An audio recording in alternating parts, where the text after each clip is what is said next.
নমস্কার। শিক্ষক দিবসের দিন। আজ স্কুলে পঠন পাঠন কিছু হবে না, তবে ক্লাসে শিক্ষক মহাশয় এসেছেন।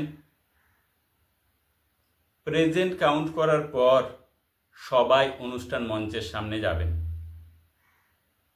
ওই ক্লাসে শিক্ষক মহাশয় ছাত্রছাত্রীদের উদ্দেশ্যে বললেন, আমি যদি তোমাদেরকে প্রত্যেককে 100 টাকা করে দিই তাহলে তোমরা কি করবে?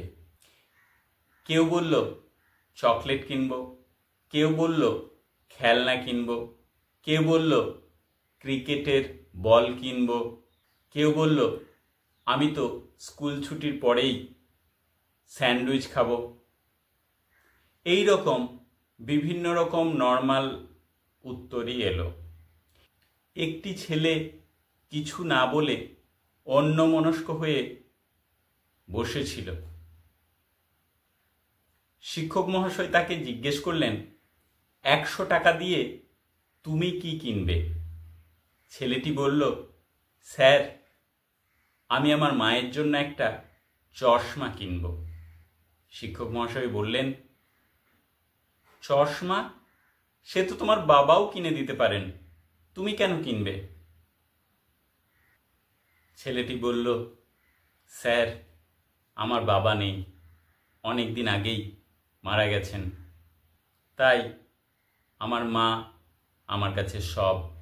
আমার মা সেলাইয়ের কাজ করে সংসার চালান, কিন্তু কিছুদিন ধরেই দেখছি কাজ করতে করতে মা চোখ বন্ধ করে সেলাইয়ের টেবিলে মাথা রেখে বসে থাকছে। আমি জিজ্ঞেস করাই বলল, চোখের জন্য মাথা যন্ত্রণা করছে, তাই কাজ করতে অসুবিধা হচ্ছে। ডাক্তারবাবু বলেছেন একটা চশমা নিতে, কিন্তু মা এখনো চশমা নেয়নি, কারণ আমি জানি মায়ের কাছে টাকা নেই।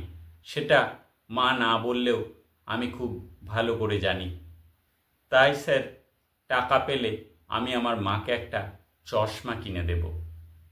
আমার মা আমার জন্য খুব কষ্ট করেন, তাই আমি খুব ভালো করে পড়াশোনা করে অনেক বড় হতে চাই, যাতে আমি বড় হয়ে মাকে সব কিছু কিনে দিতে পারি। শিক্ষক মহাশয় ছেলেটির দুঃখের কথা ভেবে কষ্ট পেলেন, আর ছেলেটির উৎসাহ দেখে, ছেলেটির চিন্তা ভাবনা দেখে খুশি হলেন। শিক্ষক মহাশয় বললেন, তোমার এই চিন্তা ভাবনাই তোমার সবচেয়ে বড় পুঁজি। তুমি এই চিন্তা ভাবনা ধরে রাখো, তাহলে তুমি জীবনে অনেক বড় হতে পারবে।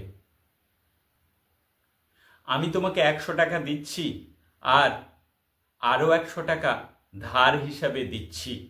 আর আমি চাই যে তুমি অনেক বড় হও। তুমি এত বড় হও যে তোমার মাথায় হাত রাখলে গর্বে আমার বুকটা ভরে যায়। এরপর 20টা বছর পেরিয়ে গেছে, আবার একটা শিক্ষক দিবসের দিন। সেবার এই স্কুলের প্রাক্তন ছাত্রছাত্রীদেরকে আসার জন্য বলা হয়েছে। আর কিছুক্ষণ পরেই অনুষ্ঠান শুরু হবে। স্কুলের ছেলেমেয়েরা মঞ্চের সামনে কেউ এখানে ওখানে ঘোরাঘুরি করছে। ঠিক সেই সময় সাইরেন বাজিয়ে লাল বাতি দেওয়া একটা পুলিশের গাড়ি এসে স্কুলের সামনে থামল। ঠিক তার পিছনেই নীল বাতিওয়ালা একটা গাড়ি এসে থামল। গাড়ির সামনে লেখা আছে ডিস্ট্রিক্ট ম্যাজিস্ট্রেট। সবাই ভাবল পুলিশের গাড়ি, ডিএমের গাড়ি, স্কুলে কি কোনো সমস্যা হয়েছে? এরপর ডিএম সাহেব তার গাড়ি থেকে নেমে এলেন, কিন্তু এ কি, উনি গিয়ে এক শিক্ষকের পায়ে হাত দিয়ে প্রণাম করলেন।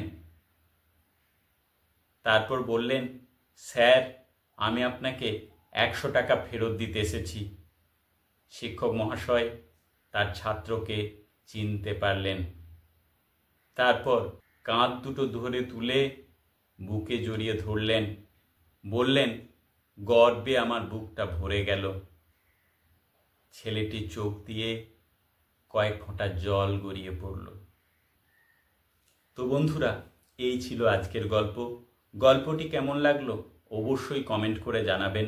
যদি ভালো লেগে থাকে লাইক করবেন, শেয়ার করবেন নিজের প্রিয়জনদের সাথে।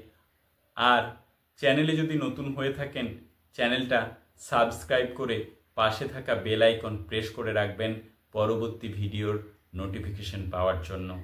ভালো থাকবেন। নমস্কার।